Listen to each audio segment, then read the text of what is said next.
মা আমি তাহলে বেরোচ্ছি। কি ব্যাপার, মায়ের আওয়াজ শুনলাম। আলিফ তুমি চলে যাচ্ছ? আচ্ছা বাই। তা যাচ্ছি, কিন্তু মায়ের চিৎকারের আওয়াজ শুনলাম, কোথায় থেকে আসতেছে?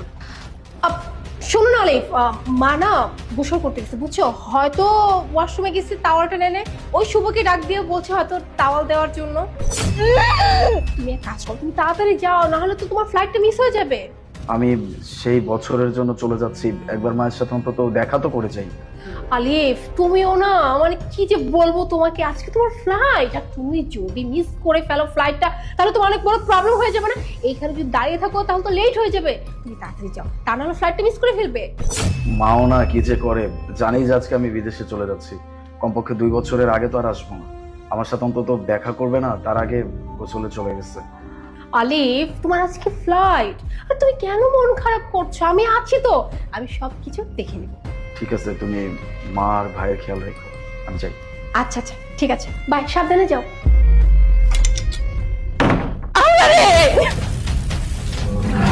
কি রে বুড়ি, তোর ছেলে ভালোই ভালো এখান থেকে যাচ্ছিল, কিন্তু তুই যেতে দিচ্ছিলে না, তাই না? বৌমা, তুমি আমার সাথে এমন করতেছো কেন? শুভ, তুই তো আমার নিজের পেটের পোলা, তারপরে তুই আমারে গায়ে হাত তুলস কেন? তুমি যদি আমাকে তোমার নিজের সন্তান মনে করতে তাহলে তোমার সব সম্পত্তি তোমার বড় ছেলের নামে দিতে পারতে না। বাজার, আমি এই সম্পত্তি তোর নামেও দিব, কিন্তু তুই তো একটু বড় হ, নিজের পায়ে দাঁড়ানো শেখ। তুই সত্যি করে কত, তোর কোনো চাওয়া পাওয়া কি অপূর্ণ রাখছি? তোরে কত বড় কলেজে পড়ানো হয়, তুই যখন যেটা চাস তোরে সেইটাই দিও নয়। তুই তোর বন্ধু বান্ধবের সাথে কত জায়গায় ঘুরতে যাস, কত রেস্টুরেন্টে যাস, কত টাকা পয়সা নষ্ট করস, তারপরেও কিন্তু তোর ভাই তোরে কিছুই কয় না। তোর কোনো চাওয়া পাওয়া অপূর্ণ রাখছি? তুই কত বড় কলেজে পড়স, সব খরচ তো তোর ভাইয়ে দেয়। আর দেখ, রাখো তো তোমার আজের কথা। তোমার ছেলে আমার খরচ দেয় ঠিকই, কিন্তু তোমার ছেলের জন্য আমার বন্ধুরা আমাকে কি বলে জানো? আমি নাকি আমার ভাইয়ের পালিত কুত্তা।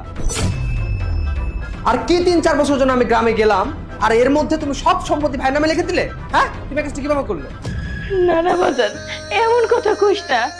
এই জন্যই তো তোরে গ্রামের থেকে শহরে কত বড় কলেজে ভর্তি করছি, যখন আমি বুঝবো যে তুই বড় হইছস, বুঝা শিখছস, ওই সময় অর্ধেক সম্পত্তি আমি তোর নামে লিখে দিব।